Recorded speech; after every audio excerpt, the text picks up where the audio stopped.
The superhero known as Captain Marvel, Shazam, and most recently the Captain, has a storied history that intertwines with the evolution of comic books themselves.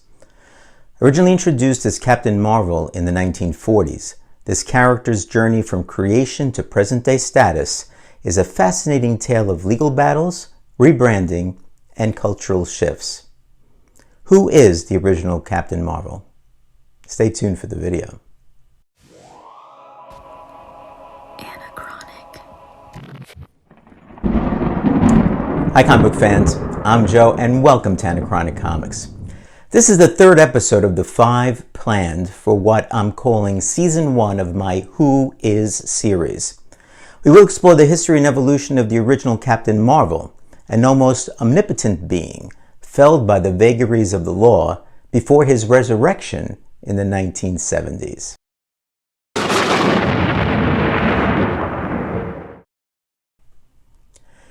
In the late 1930s, Fawcett Comics sought to capitalize on the booming popularity of superheroes, particularly Superman.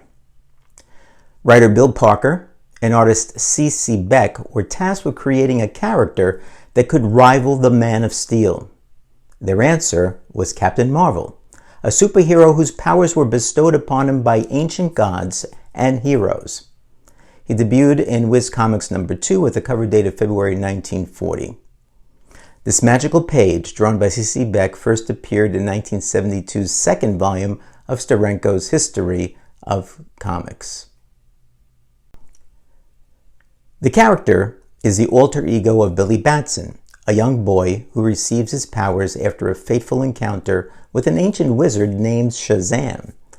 This wizard, once a champion of justice empowered by the gods, was seeking a successor to carry on his legacy. He found a successor in Billy, who was chosen for his pure heart and courage. When Billy speaks the word Shazam, he is struck by a magic lightning bolt that transforms him into the adult superhero Captain Marvel, endowed with powers of 6 immortal elders, whose name make up the wizard's name, Shazam. Here's a breakdown of his incredible powers. 1. The Wisdom of Solomon. Captain Marvel possesses the Wisdom of Solomon, granting him a profound depth of knowledge, a photographic memory, and the ability to understand and speak any language.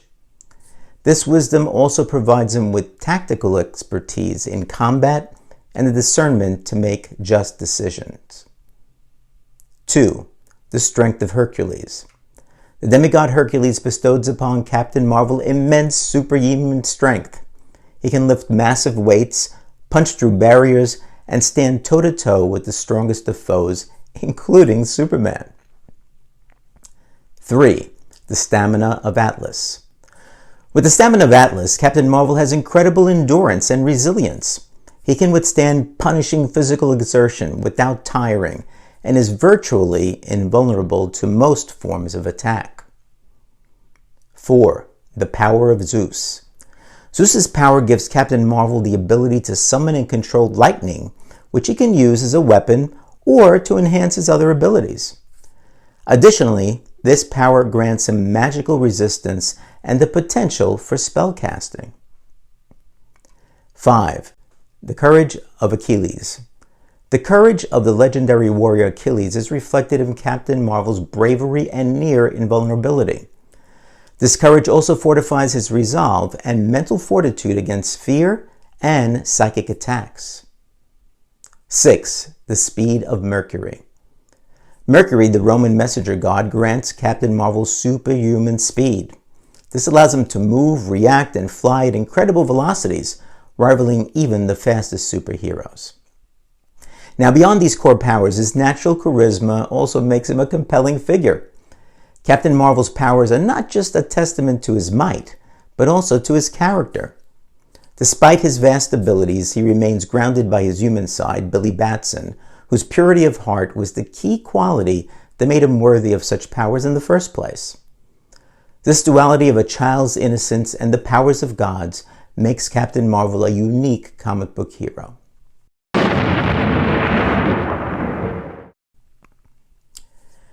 Captain Marvel emerged as a cultural icon during the golden age of comic books, a period spanning from 1938 to 1956. This era witnessed the inception of many superheroes, but Captain Marvel distinguished himself, captivating the imaginations of young readers across the nation. His comic book series, Captain Marvel Adventures, became a publishing juggernaut, with sales figures soaring to approximately 1.4 million copies per issue, eclipsing even the Man of Steel Superman in popularity at certain points in time. The character's appeal was rooted in the fantastical elements of his story, where young Billy Batson, upon uttering the wizard's name Shazam, transformed into an adult superhero, Captain Marvel. This power of transformation resonated deeply with the young audience, providing a form of escapism and the dream of harboring hidden strengths.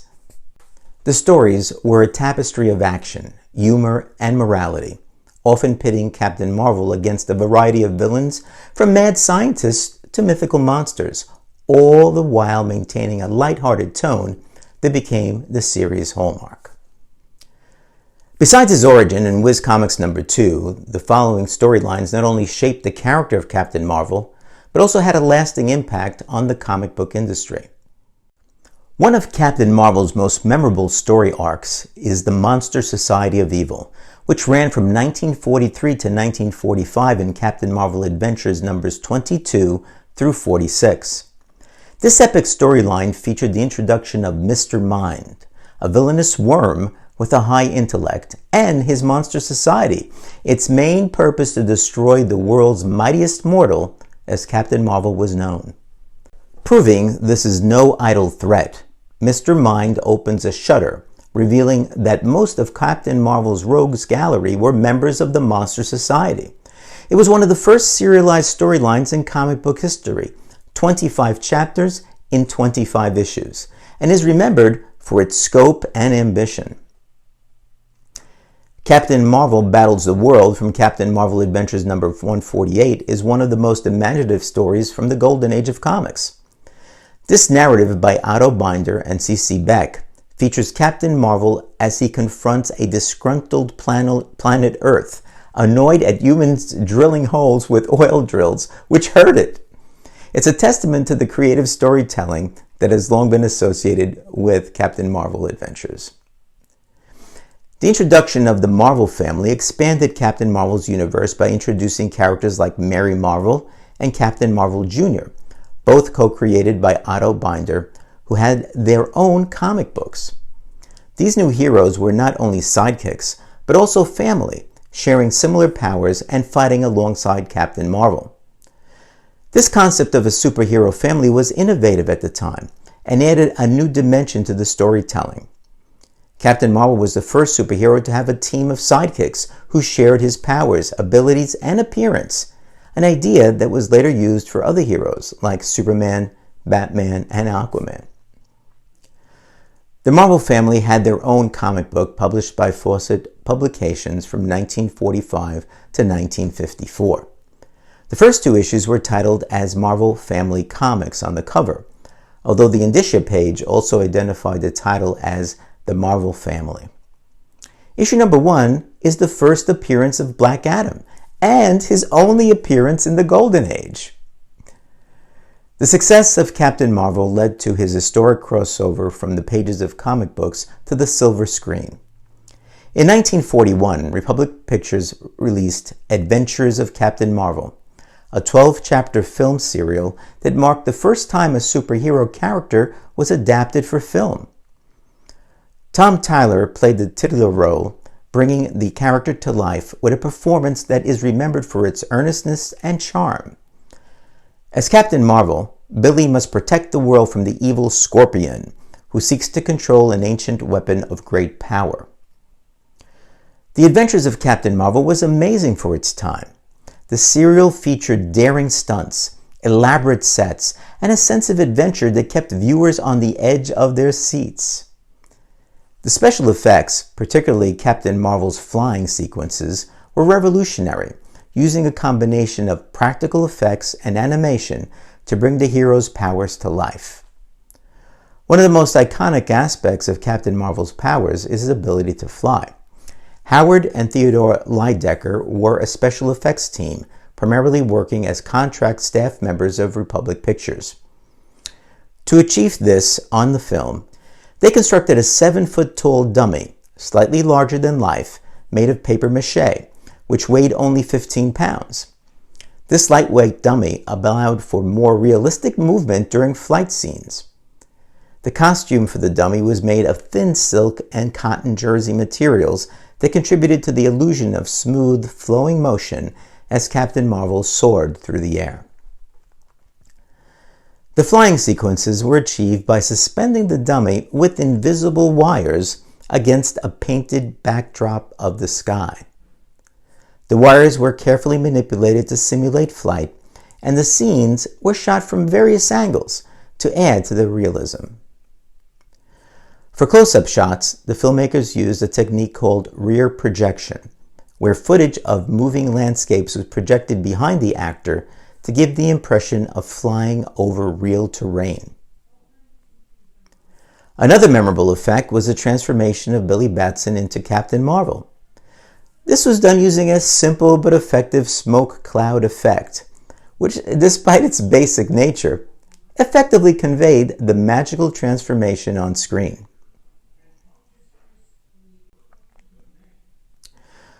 The serial was a hit, further cementing Captain Marvel's place in both comic book and cinematic history.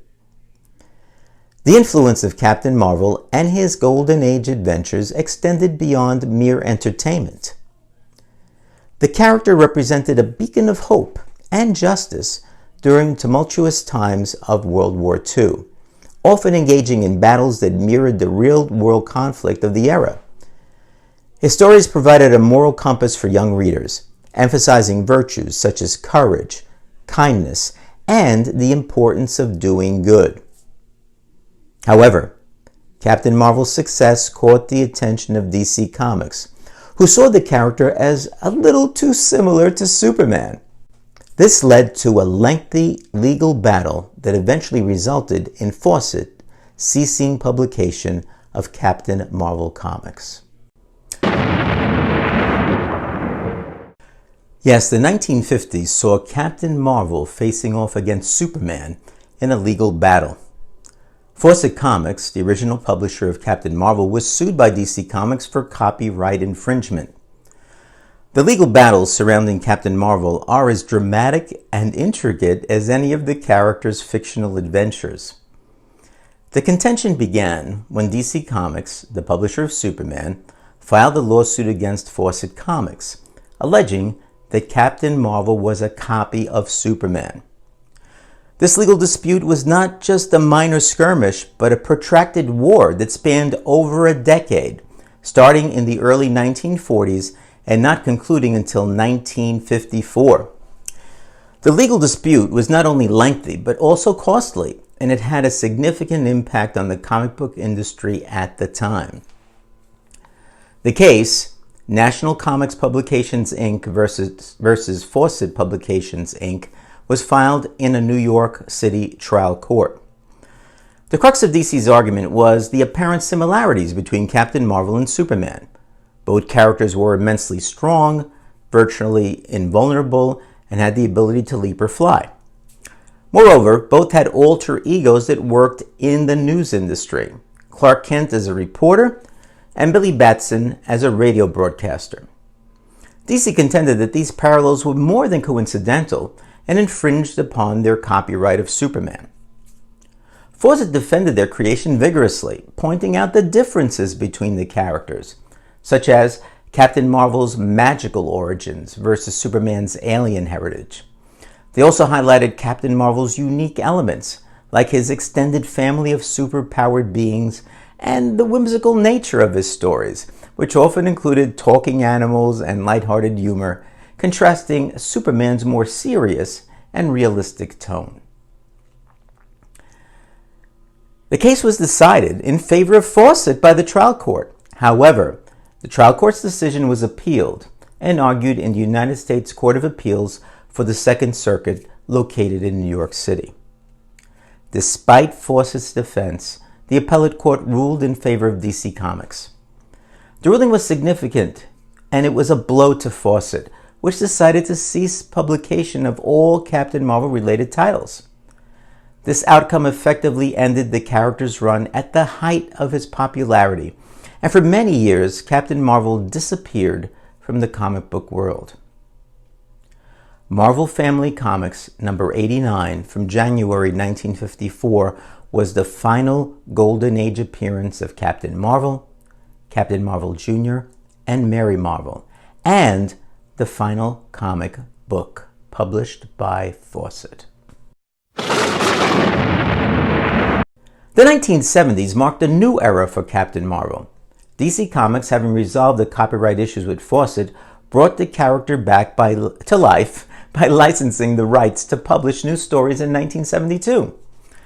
This revival was a significant moment in comic book history, as it not only brought back a beloved character, but also integrated him into the broader DC universe. Titled The Return of Captain Marvel in Shazam number 1 in 1973, it was met with great anticipation and excitement. DC Comics enlisted the original Captain Marvel artist, C.C. Beck, to draw the series, with writers such as Denny O'Neil and Elliot S. Maggin penning the stories. However, by this time, Marvel Comics had established itself as a major player in the industry and had created its own character named Captain Marvel.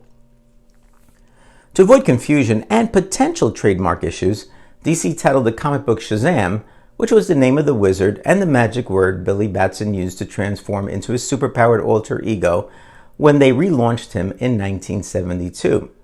And they sought to recapture the magic of the original tales while updating the character for a new generation. To be clear, Billy was still known as Captain Marvel, and the original Captain Marvel could be seen both in the stories and the cover blurb.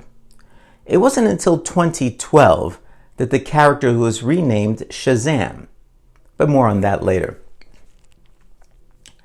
The Revival series took an interesting approach by setting the Marvel family in a distant Earth of their own, where they had been trapped in suspended animation for 20 years. This narrative device allowed for a seamless integration of the character's past with the present-day DC universe. O'Neil and Beck started the series off with a creative story explaining how Dr. Savannah had trapped Billy, Mary, and Freddy, among others, including villains, in Suspendium.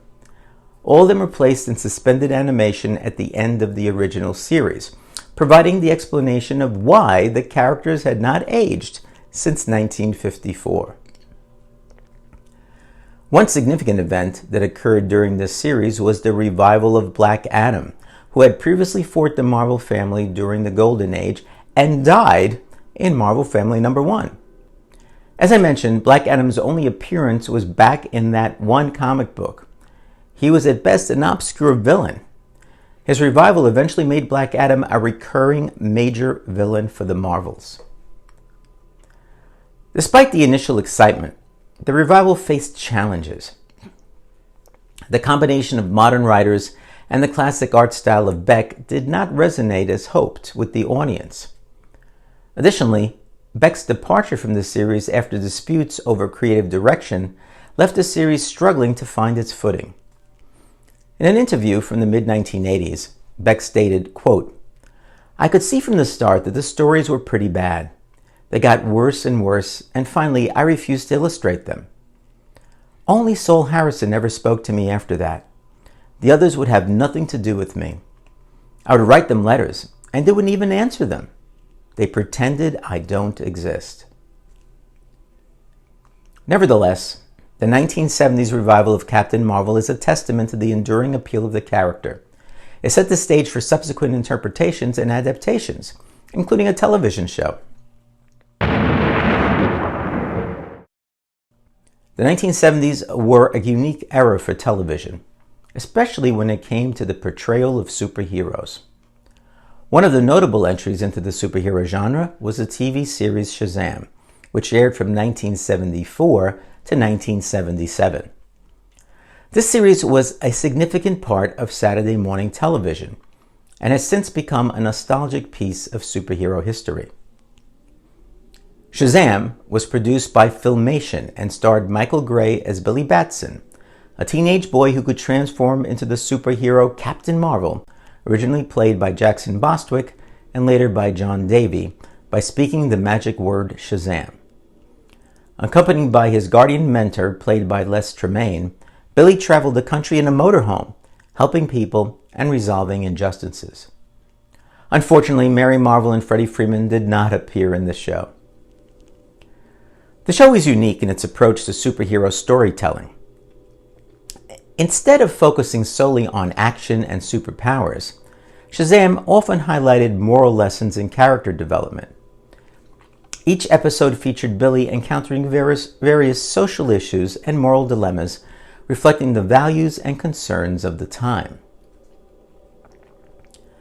The series also had a crossover with The Secrets of Isis, another Filmation production which expanded the show's universe and introduced viewers to an ancient Egyptian superheroine resurrected in the body of a school teacher. This crossover was known as the Shazam Isis Hour and aired from 1975 to 1977. Shazam was one of the first live-action superhero series produced by Filmation and set the stage for future adaptations of comic book heroes on television. Despite its short run of 3 seasons and 28 episodes, the series left a lasting impact on the superhero genre and remains a fond memory for fans who grew up watching it. Filmation revisited the character 3 years after the TV show ended for an animated Shazam. The Kids Superpower Hour with Shazam was part of NBC's Saturday morning lineup and debuted on September 12, 1981. In the realm of animation, Captain Marvel made various appearances, including in the classic Justice League cartoons, where he was featured in episodes like Clash, highlighting his moral compass and the strength as he stands toe-to-toe with Superman. The character also enjoyed a comedic twist in the DC Nation block, presenting a lighter and more humorous take on the superhero genre. The character has undergone various reimaginings and updates over the years. His journey through the panels has been marked by significant storylines that have shaped his character and his place in the DC universe.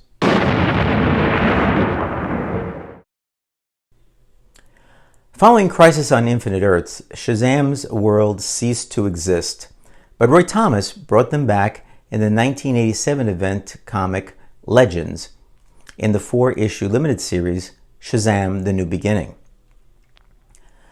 Significantly, DC acquired all rights to the Captain Marvel and his related characters from Fawcett in 1991, and in 1994, Jerry Ordway created a fully painted hardcover graphic novel called The Power of Shazam, which rebooted Captain Marvel closely following Billy Batson's original Golden Age origin.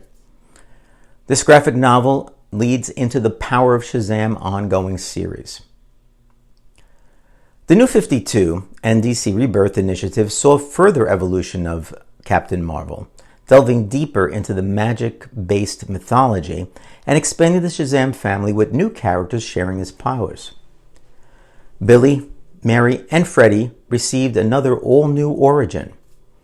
This came in the form of Captain Marvel Shazam backup stories in the pages of Justice League, written by Jeff Johns, with art primarily by Gary Frank.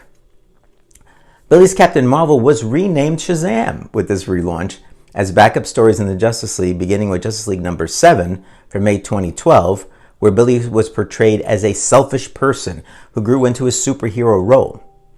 In this version, Billy and Mary are not related and instead adopted sister and brother. Besides those already mentioned, here are a few more important storylines that have defined Shazam's legacy from 1973 to the present day. In the critically acclaimed miniseries Kingdom Come, illustrated by Alex Ross and written by Mark Waid, Captain Marvel plays a pivotal role in the future, where the traditional heroes have retired and a new, more violent breed has taken hold. The storyline is notable for the epic showdown between Captain Marvel and Superman, highlighting the immense power and moral conflict of Captain Marvel. This storyline showcases the first meeting and team-up between Superman and Captain Marvel. The narrative explores their friendship and mutual respect as they face threats from each other's worlds. It's a celebration of their similarities and differences, emphasizing Captain Marvel's significance in the DC pantheon. The Trials of Shazam presents a more mature take on Captain Marvel's mythology. After the wizard Shazam's death, Captain Marvel takes his place, and Billy Batson must prove himself worthy of the powers by undergoing trials set by the gods. This series redefines the character for modern audiences, adding depth and complexity to his persona. Shazam was the 15-issue limited series written by Geoff Johns and Dale Eaglesham. This series expanded on the New 52 all-new origin backup stories in the pages of the Justice League. The New 52 Geoff Johns version of the Shazam family formed the basis for the DC Extended Universe 2019 film Shazam. This movie introduced a new generation to the magic and heart of the character, blending humor with action in a family-friendly package. The movie follows the story of Billy Batson, a 14-year-old foster child who gains the ability to transform into the adult superhero by uttering the word Shazam. Asher Angel stars as Billy Batson, with Zachary Levi playing his superhero alter ego, Shazam. The film explores themes of family, identity, and responsibility as Billy navigates his newfound powers with the help of his foster brother, Freddie Freeman, played by Jack Dylan Grazer. Shazam is known for its light-hearted tone and comedic elements, setting it apart from other, more serious superhero films. It received positive reviews for its fun approach and was praised for Levy's performance, which captured the childlike wonder and excitement of a teenager with superpowers. The movie also features Mark Strong as the villain Dr. Thaddeus Sivana, who seeks to steal Shazam's powers for himself. The conflict between Shazam and Dr. Sivana brings action-packed sequences and highlights the hero's journey towards understanding the true extent and purpose of his abilities. The success of this film led to the development of a sequel, Shazam! Fury of the Gods, and a Black Adam film, which, until the James Gunn reboot was announced, had fans expecting the character's expanded presence in the DC Extended Universe. Originally known as Captain Marvel and more recently as Shazam, is now referred to as The Captain in a new series by Mark Waid and Dan Mora. Dan Mora, in an interview, said that this change is part of the ongoing efforts to honor his roots while navigating the complexities of trademark issues with Marvel Comics. In this series, Billy's relationship with his alter ego, Shazam, has become more complex. For example, Waid has been writing Billy and Captain as if they're two different people, with Billy summoning the Captain when needed. Freddie finally makes his return, but is very different from its prior versions, and Billy's powers in connection with the Shazam family are changing. According to Mark Waid, these changes reflect ongoing efforts to keep the character fresh and engaging for new and longtime fans alike. So, who is Captain Marvel? Shazam, I mean the Captain. His evolution may be a bit confusing, but despite the reimaginings, each arc has contributed to the rich tapestry of his character, showcasing his strengths, vulnerabilities, and the timeless appeal of a hero with the heart of a child and the power of a god. Captain Marvel's journey is a testament to the enduring legacy of a character who continues to inspire and captivate fans around the world. So, which version of Captain Marvel is your favorite? Have you read the new version by Waid and Mora? Let me know in the comments. Thanks for watching episode 3 of my Who Is series. Watch episode 1 featuring Wonder Woman and 2 featuring Captain America by clicking here and here. Be well, and I'll see you soon.